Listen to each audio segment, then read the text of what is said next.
reduce your cardiovascular disease now.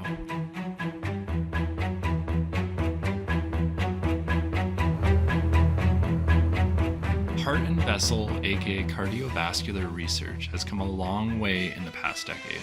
And through this video, you can build habits to reduce your risk of cardiovascular disease, while also learning about the current research going on in our world. So let's start with what cardiovascular diseases are and how they develop. Cardiovascular diseases are diseases of the heart and vessels due to genetics or personal lifestyle.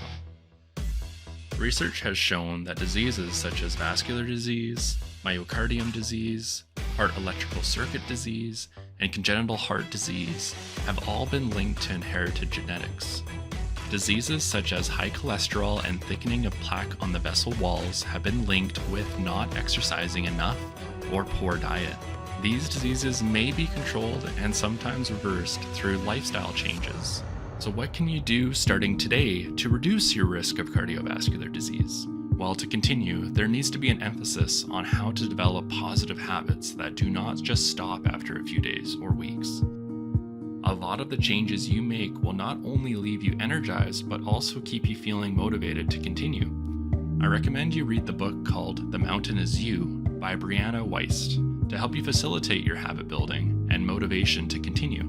I found a lot of informative material in this book, from journaling to positive thinking, so definitely check it out.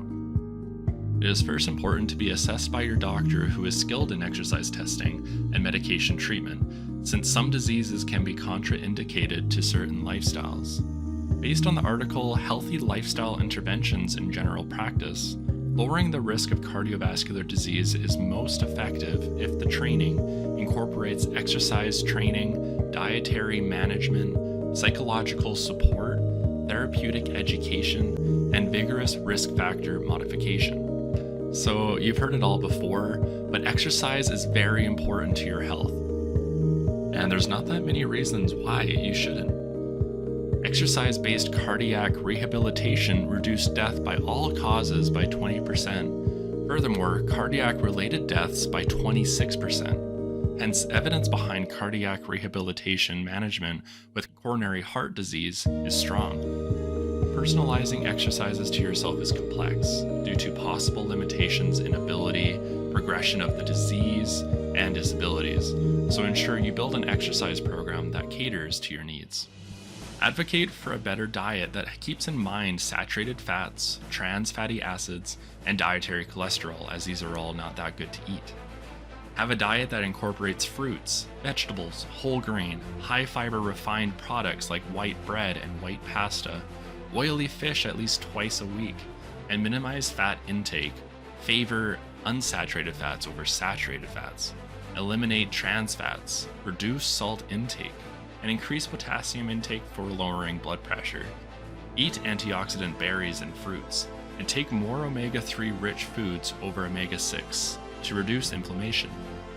Consuming excessive alcohol, saturated and trans fats, sugar, refined starch, and calories without exercising results in more triglycerides and therefore more cholesterol in your body, which increases cardiovascular disease risk. Ideally, you want to aim for a BMI between 18.5 to 25% and a waist circumference of no more than 88 centimeters for women and 102 centimeters for men. This reduces the risk of metabolic syndrome and decreases the progression of chronic cardiovascular disease. Chronic disease rehabilitation keeps away the negative effects of cardiovascular disease, controls the heart's symptoms, and reduces recurrent episodes of cardiac-related events through the reversal or stabilization of thickening plaque in arteries. A lot of motivation must come from yourself. The American Heart Association, European Heart Association, and Swedish National Board of Health and Welfare have made guidelines for the public to follow for reducing cardiovascular risk, but lifestyle changes do not occur. Things like improved diet, increased physical activity, and quitting smoking do not prevail. What this displays is that motivation to continue habits must come from your self-efficacy, which is an individual's belief in their capacity to act in the ways necessary to reach specific goals. The research article, It's Up to Me, The Experience of Patients at High Risk of Cardiovascular Disease of Lifestyle Change, explains how models use self-efficacy to determine how people change their lifestyles. This research article uses the model called Trans-Theoretical Model of Behavior Change to increase a person's ability to develop productive behavior and see what motivates them to continue. People involved in the study have 4 common attributes in their mentality for making a lifestyle change they found. The value of knowledge, gaining trust in oneself, taking control, and living with a chronic condition. So we'll go into each of these in more detail. So the value of knowledge displays how results can be motivating and even lead to better, healthy habits. Knowledge also enables one to better understand the situation to make changes. Gaining trust in oneself teaches that sometimes relapses are a part of the change process, which gives self-confidence and commits individuals to healthier habits. Taking control manages how we facilitate lifestyle change by modifying physical activity as per our physical condition, starting with small lifestyle changes and then working up as our own body becomes healthier. Taking control also takes into consideration what our environment has to offer, because if it's raining outside, perhaps instead of not working out outside, do an indoor activity. Taking control can change eating behaviors, deter bad behaviors like tobacco and alcohol, and reward oneself as progress is made. Living with a chronic condition gives insight into having an illness as a motivation, enforces longevity with the condition, and allows us to move on with what was given to us through genetics. All 4 of these attributes are important for actual change, so make sure to take note of them in a journal as you make lifestyle changes. Support must also be tailored to what the person wants, because we are all individuals with not all the same cut and paste personalities or drives.